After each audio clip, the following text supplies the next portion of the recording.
Hey everyone, welcome back to Max and Mia podcast. Mia, how's it going? Doing great, Max. Happy to be here. Nice. And if you're new, welcome. This is where we practice real English, the kind you actually use every day. Yeah, nothing super formal or textbook English. Just practical, natural conversations. Exactly. Today we're diving into common situations you'll definitely face in real life, and we'll show you the vocab and phrases you need so you don't freeze in the moment. Before we jump in, hit that like button and subscribe. It really helps us out. All right, let's get started. Let's go. So, our first topic today is moving. You know, when you change houses or apartments. Right, moving. Now, in American English, we just say moving or I'm moving to a new place. Yeah, and in British English, it's pretty much the same. Sometimes you might hear house move or I'm doing a house move, but moving works everywhere. Exactly. So if someone asks, "Are you moving?" they mean, "Are you changing where you live?"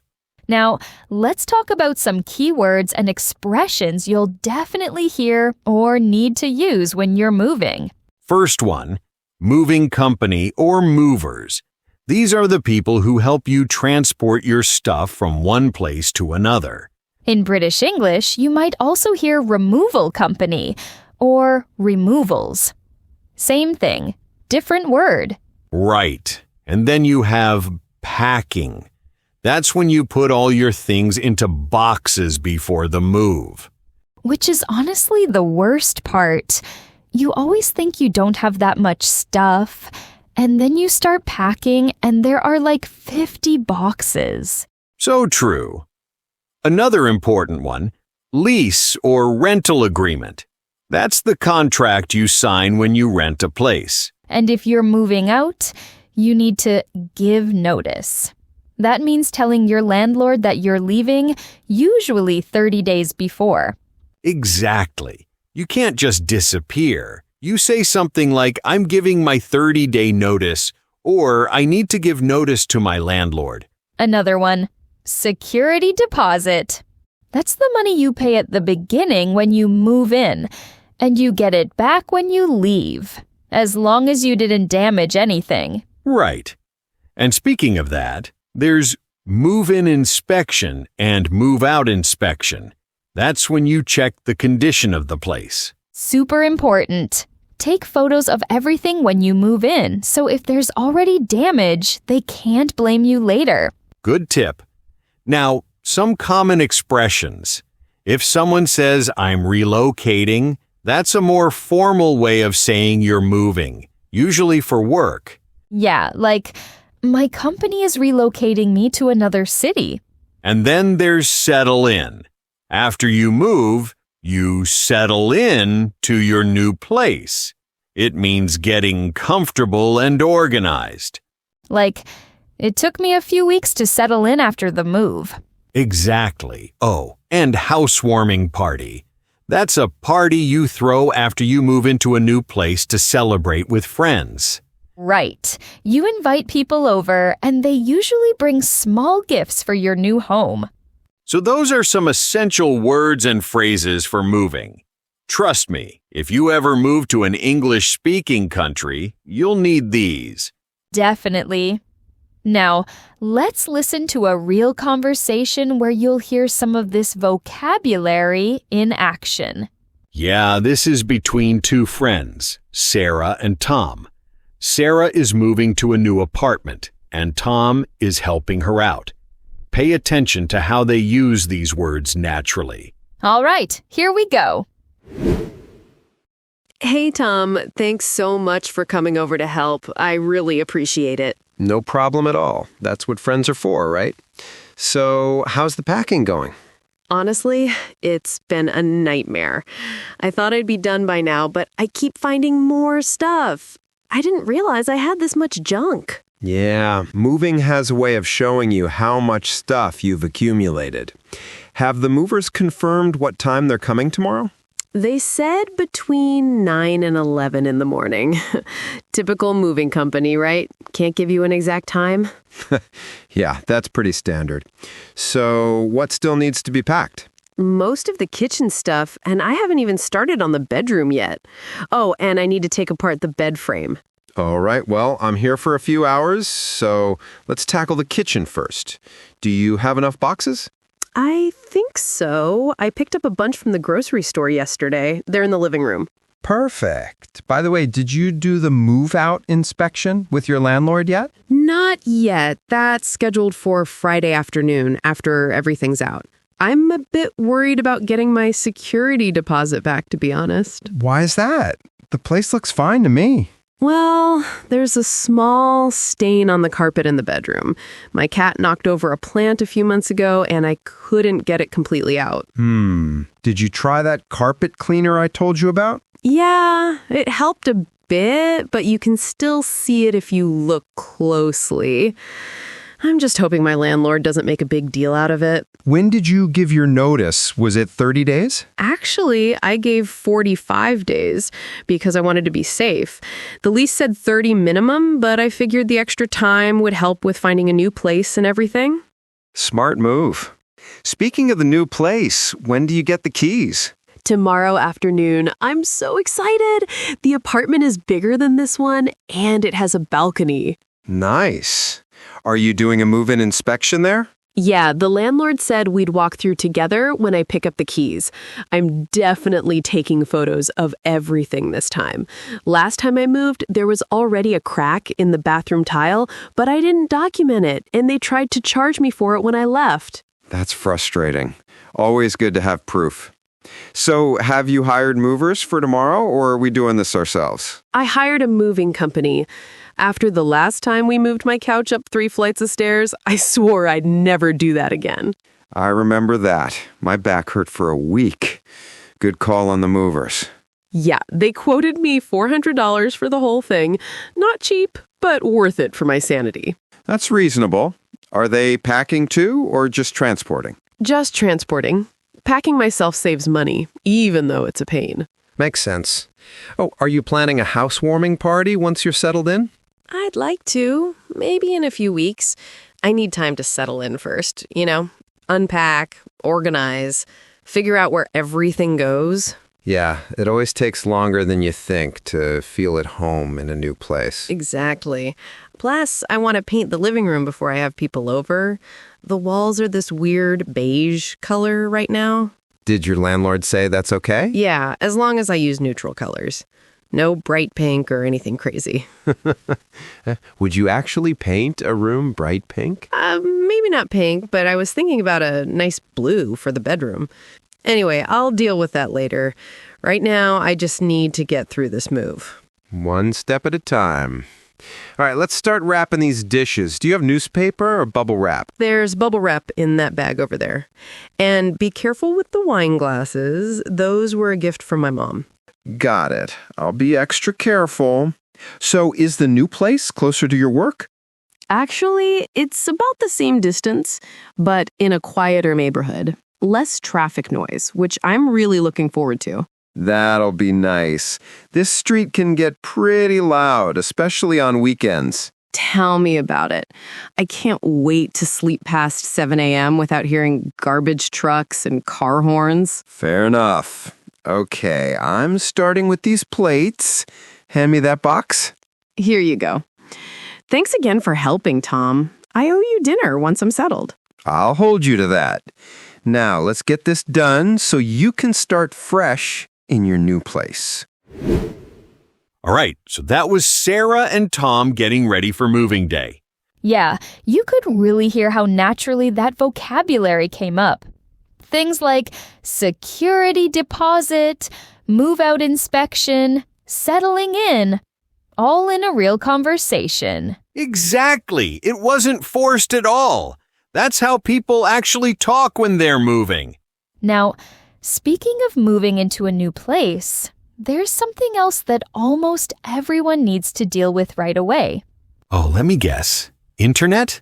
Exactly. Setting up internet service. It's like the first thing you think about after you get the keys. Right, because you can't really function without internet anymore. So let's talk about that. Okay, so when you move into a new place, one of the first things you'll need to do is get internet installed. In the US, you'd call it internet service or just internet. And in the UK, it's pretty much the same, though some people say broadband. Right. Broadband is really common in British English. It basically means high-speed internet. So if you need to set this up, you'll usually call an internet service provider, or ISP for short. Companies like Comcast, Verizon, AT&T in the US, or BT, Virgin Media in the UK. These are your ISPs. And when you call them, you'll need to schedule an installation or book an installation appointment. Right. You can't just plug it in yourself most of the time. A technician needs to come to your place. Exactly. So you might say something like, I'd like to schedule an installation for my new apartment, or when's the earliest available appointment? And they'll usually ask you about the installation date and time window. Like, we have availability on Tuesday between 1 and 4 p.m. Yeah, and those time windows are always super wide. You basically have to stay home for half a day. Ha! True. Now, let's talk about the equipment. You'll need a router and sometimes a modem. Right. The modem connects you to the internet service, and the router creates the Wi-Fi network in your home. Some companies provide a combined device that does both. And you might hear wireless router, which is just another way of saying it has Wi-Fi.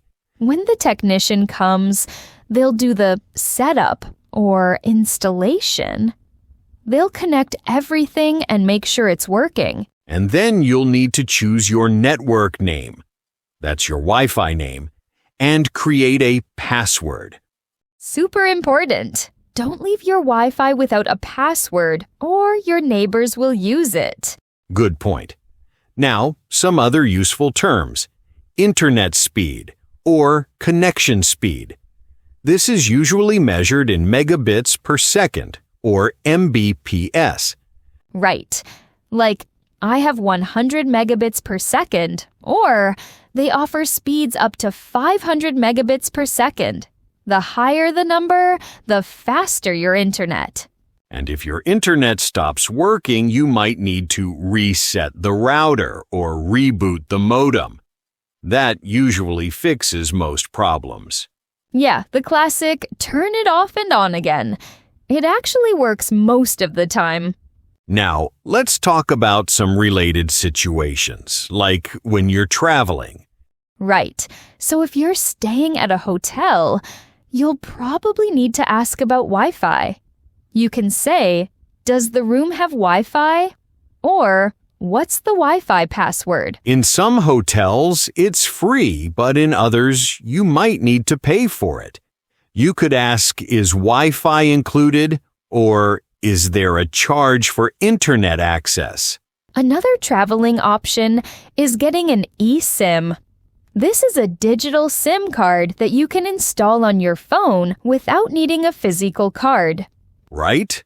So, if you're going to another country, instead of buying a local SIM card, you can buy an eSIM online and just activate it. You might ask, do you sell eSIMs? Or, how do I activate my eSIM? Common questions when you're setting it up. And with an eSIM, you get mobile data, so you have internet on your phone wherever you go. Super convenient for travelers. No more hunting for Wi-Fi all the time. Exactly. But back to the main topic, setting up home internet. Some other phrases you might hear, monthly fee or monthly bill. That's what you pay every month for the service. And there might be an installation fee, which is a one-time charge when they first set everything up. Right.